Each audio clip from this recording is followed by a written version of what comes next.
హే guys, so Java programming లాంగ్వేజ్లో first యూనిట్లో first topic వచ్చేసరికి హిస్టరీ ఆఫ్ జావా అనమాట. సో హిస్టరీ ఆఫ్ జావాకి వెళ్ళే ముందు first we will have a small glimpse of the C and C++. So ఎందుకు అసలు జావా అనేది వచ్చింది? ఆల్రెడీ ఇంకా C++ లాంగ్వేజెస్ అనేటివి మనకి ఉన్నాయి కదా. So why we are using of Java అదనేది ఇందులో చూస్తామన్నమాట. సో సి అనేది డెన్నిస్ రిచే ఇన్వెంట్ చేశారు అండ్ ఇన్ 1972లో ఇన్వెంట్ చేశారనమాట.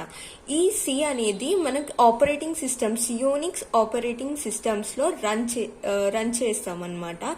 అండ్ సి అనేది ఆన్సీ ద్వారా అడాప్ట్ చేసుకొని సిని స్టాండర్డైజేషన్ చేశారనమాట. నార్మల్గా అయితే 1972లో రిలీజ్ చేశారు.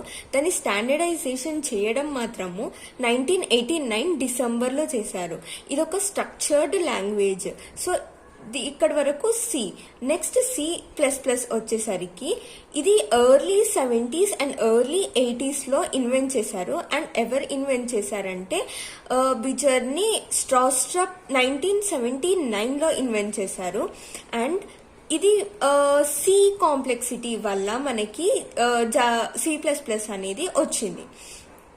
ప్రోగ్రామ్ సైజ్ అనేది ఇంక్రీజ్ అవ్వడం వల్ల అసెంబ్లీ లాంగ్వేజ్ ని మనం ఇన్వెంట్ చేసాం. సో అసెంబ్లీ లాంగ్వేజ్ అనేటిది మొత్తం ఆబ్జెక్ట్ ఓరియంటెడ్ ప్రోగ్రామింగ్ కూడా కాదు అండ్ ఇటు ప్రొసీజర్ ఓరియంటెడ్ కూడా కాదు, మిడిల్ అన్నమాట అసెంబ్లీ లాంగ్వేజ్. ఈ కాంప్లెక్సిటీని మనం సాల్వ్ చేయడానికి మనం ఊప్స్ కాన్సెప్ట్ అనేది యూజ్ చేస్తాం. సో ఈ ఊప్స్ కాన్సెప్ట్స్ అనేది చాలా ఇంపార్టెంట్ కాన్సెప్ట్. జావాలో మొత్తం ఊప్స్ కాన్సెప్ట్సే యూజ్ చేస్తాము మనము. సో C++లో కూడా ఇంట్రడ్యూస్ చేశారనమాట. ఈ C++ అనేది సేమ్ సి లానే ఉంటుంది, కాకపోతే ఇంకా కొన్ని టాపిక్స్ అండ్ కాన్సెప్ట్స్ అనేటివి దీన్ని ఇంక్లూడ్ చేసాం ఇందులో మనము. సో ఈ ఊప్స్ కాన్సెప్ట్స్ వల్ల కాంప్లెక్సిటీ అనేది మనకి రిడ్యూస్ అవుతుంది. ఊప్స్ కాన్సెప్ట్స్ అంటే నార్మల్గా ఇవి ఒక కాంప్లెక్స్ ప్రోగ్రామ్స్ అనమాట. సో లార్జ్ ప్రోగ్రామ్స్ ఉంటాయి కదా, ఆ కాంప్లెక్స్ ప్రోగ్రామ్స్ ని మనము ఒక మెథడ్ తోటి ఆర్గనైజ్ చేస్తాము. ఎలా అంటే కొన్ని కాన్సెప్ట్స్ అని చెప్పాను కదా, ఆ కాన్సెప్ట్స్ ఊప్స్ లో ఏంటంటే ఇన్హెరిటెన్స్, ఎన్క్యాప్సులేషన్, ఇవి చాలా important.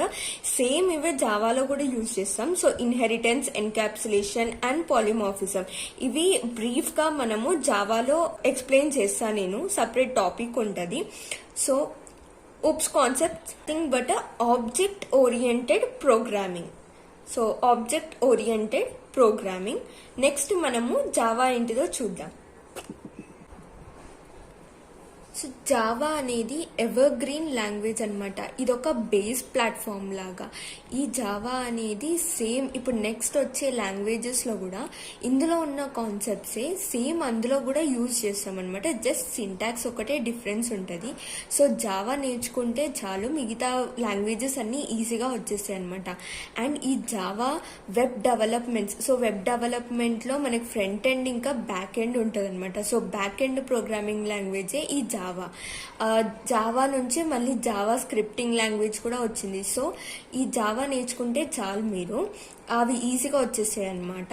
So coming in to the topic, ఇది జేమ్స్ గాస్లింగ్ ఇన్వెంట్ చేశారు 1991లో and at Sun Microsystems. ఇనిషియల్గా జావాని ఓక్గా నేమ్ చేశారనమాట. దాని తర్వాత జావా లాగా రీనేమ్ చేశారు 1995లో. సో 1991లో ఓక్ అనే ఉంది ప్రోగ్రామింగ్ లాంగ్వేజ్ నేమ్ అనేది. ఓకే, ఇన్ 1995లో జావాగా రీనేమ్ చేశారు and it is a platform independent. So నార్మల్గా జావాని బైట్ కోడ్ లాగా ఇంటర్ప్రిట్ చేసేస్తామన్నమాట. సో ఫస్ట్ బైట్ కోడ్ లాగా కన్వర్ట్ చేస్తాము అండ్ వేరే ఆపరేటింగ్ సిస్టమ్స్ ఉంటాయి కదా, డిఫరెంట్ ఆపరేటింగ్ సిస్టమ్స్ లో ఆ బైట్ కోడ్ ని తీసుకొచ్చి మనం ఎగ్జిక్యూట్ చేయొచ్చు. సో అది platform independent, any architectural neutral అనమాట. సో ఆర్కిటెక్చర్ ఇప్పుడు సిపియు, ఒక్కొక్క సిపియుకి ఒక్కొక్క ఆర్కిటెక్చర్ అనేది ఉంటుంది. సో పర్టికులర్ సిపియు ఆర్కిటెక్చర్ లో పర్టికులర్ ప్రోగ్రామింగ్ లాంగ్వేజే నార్మల్ గా ఎగ్జిక్యూట్ అనేది అవుతుంది. కానీ ఈ జావా జావా అలా కాదు, ఎలాంటి సిపియు ఆర్కిటెక్చర్ అయినా కానీ ఈ జావా అనేది ప్రతి దాంట్లో ఎగ్జిక్యూట్ అవుతుంది అనమాట. ఇది ఒక చాలా ఇంపార్టెంట్ అడ్వాంటేజ్ అనమాట ప్లాట్ఫామ్ ఇండిపెండెంట్ అనేది. సో కోడ్ అనేది వెరైటీ ఆఫ్ సిపియూస్లో డిఫరెంట్ ఎన్విరాన్మెంట్స్లో రన్ అవుతుంది కోడ్. ఇంకా ఇది ఈజియర్ అండ్ కాస్ట్ ఎఫిషియంట్ అనమాట. సో జావా తర్వాత మనకి డబ్ల్యూడబ్ల్యూడబ్ల్యూ వరల్డ్ వైడ్ వెబ్ అనేది ఎగ్జిస్టెన్స్లోకి వచ్చింది. ఇది రావడం వల్ల జావాకి ఇంకా డిమాండ్ అనేది చాలా పెరిగింది. ఎందుకంటే మనం వెబ్స్లో మొత్తము జావాని యూజ్ చేస్తాం అనమాట. బ్యాక్ ఎండ్లో మొత్తం జావా ప్రోగ్రామింగ్ లాంగ్వేజే యూజ్ చేస్తాము. అది పోర్టబుల్ ప్రోగ్రామ్ అనమాట. సో పోర్టబుల్ ప్రోగ్రామ్ అంటే ability to run a program. So ఒక ప్రోగ్రామ్ని డిఫరెంట్ మెషిన్స్ పైన రన్ చేసే అబిలిటీ అనేది ఉంటుంది. సో పాయింట్ 1 వచ్చేసరికి ఇదొక programmer language. So experienced persons ఉంటారు కదా, ఆ ఎక్స్పీరియన్స్డ్ పర్సన్స్కి ఈ జావా అనేది చాలా యూస్ఫుల్ అనమాట. సో నాన్ ఎక్స్పీరియన్స్ పర్సన్స్ అంటే జావాలో చాలా కాన్సెప్ట్స్ ఉంటాయి కదా, సో వాళ్ళకి అర్థం కావు. ప్రోగ్రామర్స్కి మాత్రమే ఆ కాన్సెప్ట్స్ అనేటివి ఈజీగా అండర్స్టాండ్ అయ్యి జావాని ఎఫిషియెంట్గా యూజ్ చేసుకొని వెబ్ అప్లికేషన్స్ కానీ ఇంకేమైనా కానీ డెవలప్ చేయొచ్చు. అండ్ జావా ఈజ్ కొహెసివ్ అంటే ఒక సింగిల్ క్లాస్ని ఎలా డిజైన్ చేస్తాము అని కొహెసివ్ రిప్రజెంట్ చేస్తుంది. And it is logically consistent అంటే ఒక particular set of the statements ఉంటాయి కదా, ఆ స్టేట్మెంట్స్ క్వాలిటీ అనేది లాజికల్ కన్సిస్టెంట్ అనమాట. అండ్ థర్డ్, ప్రోగ్రామర్కి చాలా ఫుల్ కంట్రోలర్ అనమాట. సో మొత్తం ఆ ప్రోగ్రామ్ని కంట్రోల్ చేస్తాడు ప్రోగ్రామర్ అనేవాడు ఈ జావా ద్వారా. And Java is internet version of C++. So C++ internet version in Java అనేది ప్యూర్ ఆబ్జెక్ట్ ఓరియంటెడ్. C++లో కూడా ఆబ్జెక్ట్ ఓరియంటెడ్ ప్రోగ్రామింగ్ కాన్సెప్ట్స్ ఉంటాయి, అండ్ జావాలో కూడా ఆబ్జెక్ట్ ఓరియంటెడ్ ఊప్స్ కాన్సెప్ట్స్ అనేది ఉంటుంది. కాకపోతే జావా అనేది ప్యూర్ ఊప్స్ కాన్సెప్ట్స్ అనేది ఇంప్లిమెంట్ చేస్తాం మనం ఇక్కడ. జావా తర్వాత జావా నుంచే C# అనే లాంగ్వేజ్ అనేది క్రియేట్ చేశారు మైక్రోసాఫ్ట్ వాళ్ళు. C# ని క్రియేట్ చేశారు. సో ఫస్ట్ మనకు వచ్చేసరికి C క్రియేట్ చేశారు. Then from C we inherit some properties to C++. ఆ C++ ప్రాపర్టీస్ C నుంచి డిరైవ్ చేసిన ప్రాపర్టీస్ ప్లస్ ఇంకా కొన్ని additional properties, that is OOPS concepts అనేటిది మొత్తం కలిపితే C++ అనేది వచ్చింది. Next from the C++ Java అనేది ఎవాల్వ్ అయ్యింది. అండ్ జావా ఎందుకంటే మనం కాంప్లెక్సిటీని రిడ్యూస్ చేయడానికి.